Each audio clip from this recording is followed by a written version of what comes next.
একঘেয়ে রুটি পরোটার স্বাদ এড়াতে আজ আমি আপনাদের সামনে শেয়ার করতে চলেছি বাঁধাকপির পুরভরা পরোটা। নমস্কার বন্ধুরা, রূপা সিম্পল অ্যান্ড ডেলি লাইফে আপনাদের সবাইকে অনেক অনেক স্বাগত।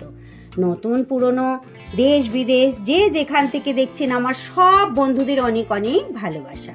দয়া করে পুরো ভিডিওটা দেখবেন আর সঙ্গে থেকে দেখে নিন আমি কিভাবে তৈরি করেছি এত সুন্দর লোভনীয় বাঁধাকপির পুরভরা পরোটাটি।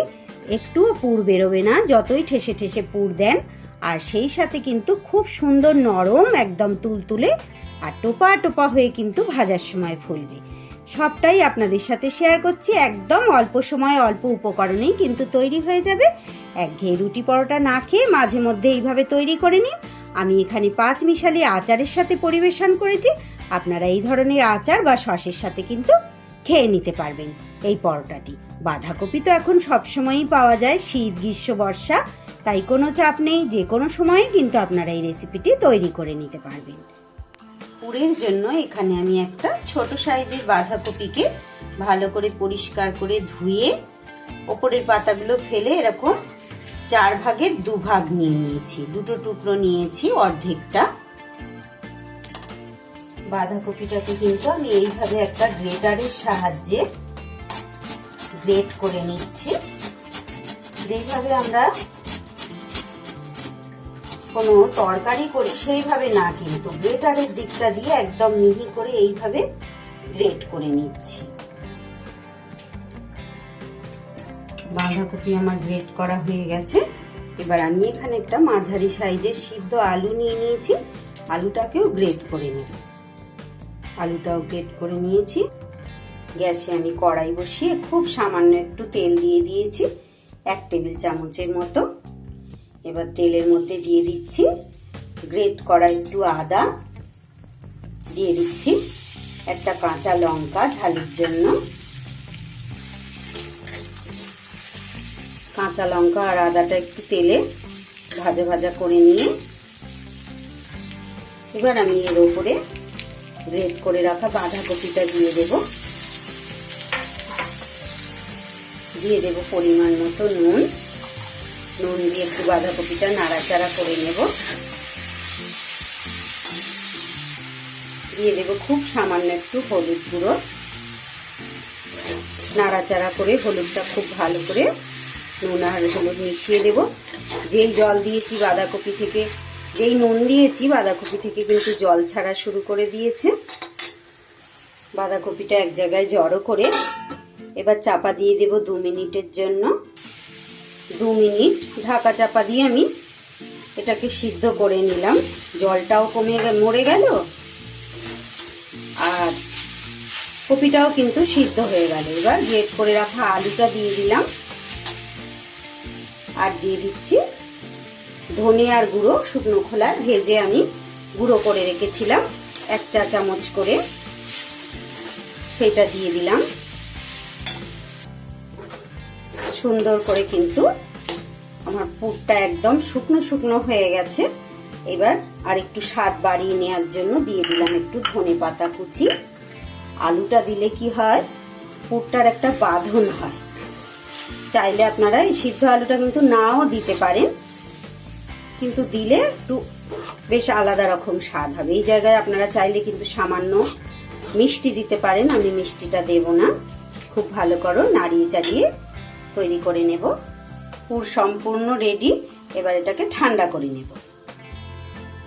পুর ঠান্ডা হতে হতে আমি ময়দাটা মেখে নেব। এখানে আমি 1 বাটি ময়দা নিয়ে নিয়েছি আমার আন্দাজ মতো। আপনারা কিন্তু আপনাদের আন্দাজ মতো ময়দা নিয়ে নেবেন, আটা দিয়েও করতে পারেন। দিয়ে দিলাম পরিমাণ মতো নুন আর দিয়ে দিচ্ছি ময়ামের জন্য কিছুটা তেল। আটা দিয়ে করলেও কিন্তু ভালো হবে, ময়দা দিয়ে আটা দিয়ে যেটা আপনাদের পছন্দ সেটা দিয়ে আপনারা করবেন। খুব ভালো করে মিশিয়ে নেব। খুব ভালো করে মেশানো হয়ে গেছে। এবার অল্প অল্প করে জল দিয়ে যেভাবে আমরা লুচি পরোটার ডো তৈরি করি ওইভাবে ডো তৈরি করে নেব।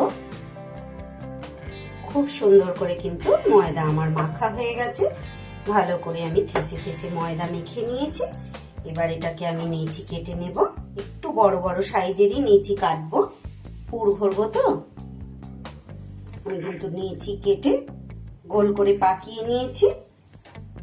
এদিকে পুরো কিন্তু আমার ঠান্ডা হয়ে গেছে। এবার যেভাবে পুর ভরি আর কি সচরাচর আমরা বেশি বেশি করে ঠেসে ঠেসে পুর দেবো। পুরো কিন্তু আমার ঠান্ডা হয়ে গেছে সম্পূর্ণরূপে। পুর কিন্তু বেশি করে ঠেসে ঠেসে আমি ভরে নেব। যত পুর ভরবো তত কিন্তু পরোটার স্বাদ বেশি ভালো হবে।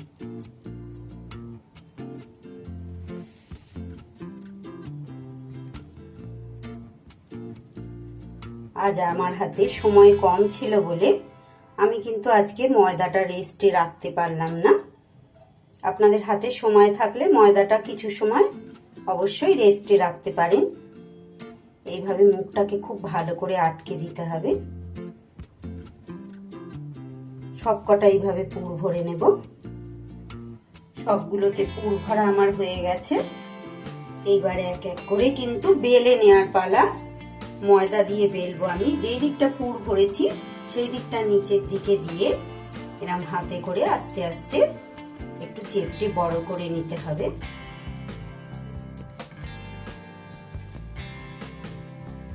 এবার আস্তে আস্তে বেলে নিতে হবে। এগুলো তো একটু মোটা মোটাই হবে, কারণ পুর আছে ভেতরে। আস্তে আস্তে করে বেলে নেব।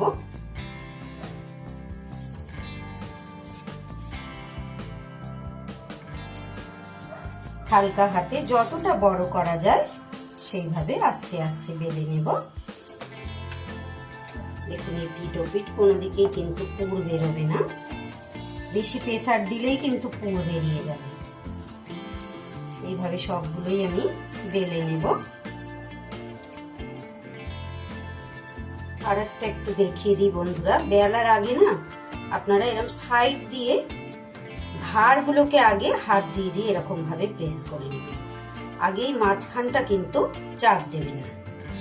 ধারগুলো যদি এইভাবে আস্তে আস্তে প্রেস করে যতটা সম্ভব বড় করে নেন, তারপর যদি এইভাবে হালকা হাতে বেলেন, সুন্দর হবে কিন্তু দুদিকটাই। একটুও তাহলে কিন্তু ফেটে বেরোবে না। যে কোনো জিনিসের পুর ভরে যদি এইভাবে আপনারা তৈরি করতে চান, ঠিক এইভাবে বেলবেন। বেলার সময় হাত দিয়ে আগে ধারটা প্রেস করে নিয়ে তারপরে মাঝখানটা আস্তে আস্তে চাপ দিয়ে এইভাবে বেলবেন। দেখুন কোনো দিকেই কিন্তু পুর বেরোচ্ছে না। এবার ভেজে নেওয়ার পালা। গ্যাসে আমি একটা তাওয়া বসিয়ে দিয়েছি। তাওয়া গরম হলে এবার এই পিঠ ও পিঠ করে সেঁকে নেব। একঘেয়ে জল খাবারে আমাদের রুটি খেতে যখন ভালো লাগবে না, তখন বন্ধুরা এইভাবে ঝটপট তৈরি করে নিন।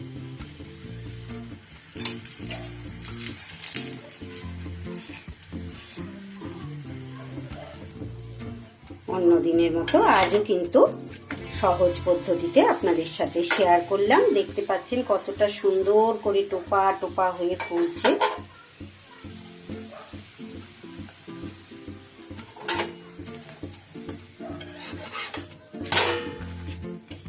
একটুও কিন্তু ফেটে পুর বেরোয়নি। দেখুন, আর সুন্দরভাবে কিন্তু ফুলছে। দেখুন বন্ধুরা, সবগুলো কিন্তু ভেজে এখানে আমি 5 মিশালি আচারের সাথে পরিবেশন করে দিয়েছি। এই আচারটা কিন্তু আমারই হাতে তৈরি করা। এর রেসিপিও কিন্তু আমার চ্যানেলের মধ্যে দেওয়া আছে। যারা দেখেননি চাইলে কিন্তু দেখে নিতে পারেন। 5 মিশালি আচারের সাথে আমি কিন্তু পরিবেশন করে দিয়েছি। এখানে আপনারা এই ধরনের কোনো আচার বা সস দিয়ে পরিবেশন করে দিতে পারবেন। তাহলে আমার আজকের রেসিপি কেমন লাগলো বন্ধুরা, অবশ্যই অন্য দিনের মতো একটা ছোট্ট কমেন্ট করে আমাকে জানিয়ে যাবেন। ভালো লাগলে অন্যদের সাথে শেয়ার করে দেবেন। তাহলে আমার রেসিপি আজ এখানেই শেষ করছি। সবাই খুব ভালো থাকবেন, সুস্থ থাকবেন। আবার ফিরে আসছি আগামী দিন অন্য কোনো নতুন রেসিপির সাথে। একটা একটু আপনাদের দেখাই, কতটা দেখুন নরম আর তুলতুলে হয়েছে, আর একদম পুরে ঠাসা। তাহলে আজ আসি।